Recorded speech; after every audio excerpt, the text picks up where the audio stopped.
வணக்கம் நண்பர்களே. இந்த வீடியோ நம்ம எதற்காக ஷேர் பண்ணுறோம் அப்படின்னா, நம்மளுடைய உடல்நிலை நம்மளுடைய வயதுக்கு தகுந்தபடி மாறுபடுவதை நாம் உணர்கிறோம். இதில் பார்த்திங்கன்னா ஃபிசிக்கல் சேஞ்சஸ்ன்னு சொல்லுவாங்க. ஃபிசிக்கல் டயர்ட்னஸில் ஃபிசிக்கல் சேஞ்சஸ் முதல்ல, அதற்கப்புறமா நம்முடைய லைஃப் ஸ்டைல் சேஞ்சஸ்.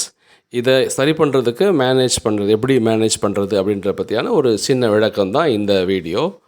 இதை நம்ம தொடர்ந்து பார்ப்போம். இதை கடைசி வரைக்கும் ஸ்கிப் பண்ணாமல் கேட்டு இந்த பயிற்சியை தொடர்ந்து நம்ம செய்கிறதுக்கு உண்டான முயற்சிகளை பண்ணுவோம். நாங்களும் ஆன்லைன் கிளாஸஸ் எடுக்கிறோம்.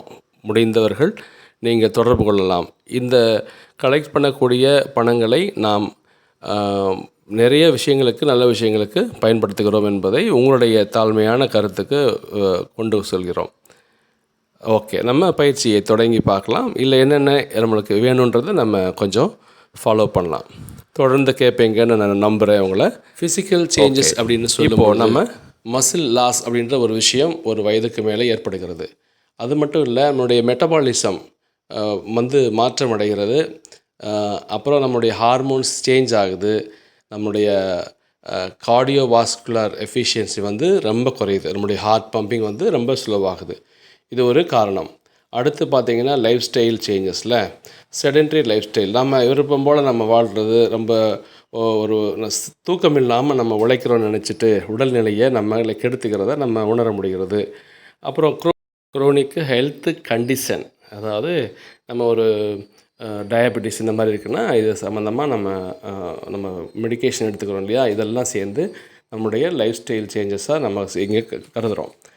இதுக்கு எல்லாமே அடிப்படையாக நம்ம என்ன பண்ணலாம் அப்படின்னா, ஃபேமிலியோட டைம் ஸ்பெண்ட் பண்ணணும், நல்ல உடற்பயிற்சிகள் பண்ணணும், ரெகுலர் ஃபிசிக்கல் எக்ஸசைஸ்ன்னு சொல்கிறாங்க. அப்புறம் ஸ்ட்ரென்த் ட்ரைனிங் ரொம்ப முக்கியம். உங்களுடைய ப்ராப்பரான ட்ரைனரோடு நீங்கள் செய்ய வேண்டும். அப்புறம் பேலன்ஸ் டயட்டு, உணவுகளில் என்னென்ன எடுத்துக்கணும், எதை எடுத்துக்கூடாதுன்றதை நம்ம கண்டிப்பாக தெரிஞ்சுக்கணும். ஸ்ட்ரெஸ் மேனேஜ்மெண்ட்டு, அதாவது நம்முடைய மன அழுத்தத்தை எப்படி குறைக்கணுன்றத அடிப்படையான சின்ன விஷயங்கள் மூலமாக நம்ம செய்யலாம். இதை நிறைய நீங்கள் பார்த்துருப்பீங்க. அப்புறம் நல்ல தூக்கம் கண்டிப்பாக வேணும். அப்புறம் நம்ம நல்லா தண்ணி குடிக்கணும். உடல்நிலையை நன்றாக பார்த்து கொள்ள வேண்டும். அதாவது நம்ம இந்த மாதிரியான ஒரு உடற்பயிற்சிக்கு ஒரு நல்ல அருமையான உங்களுக்கு ஏற்ற ஒரு ட்ரெயினர் கண்டிப்பாக அவங்க கூட இருந்தாங்கன்னா உங்களுடைய வாழ்க்கை வளம் பெறும். டெய்லி ஒரு மெடிடேஷன் நம்ம செஞ்சு பார்க்கலாம். வாழ்க வளமுடன், வாழ்க வையகம்.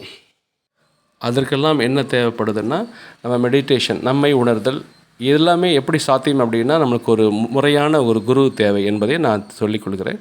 இந்த வீடியோவை தொடர்ந்து பார்த்ததற்கு ரொம்ப ரொம்ப மகிழ்ச்சி. நான் எங்களுடைய கான்டாக்ட் நம்பரை இந்த இதில் கொடுத்துருக்குறேன். இப்போ முடிந்தவர்கள் தொடர்பு கொண்டு பயிற்சியை பயன்பெறலாம். வாழ்க வளமுடன், வாழ்க வையகம். குருவே சரணம்.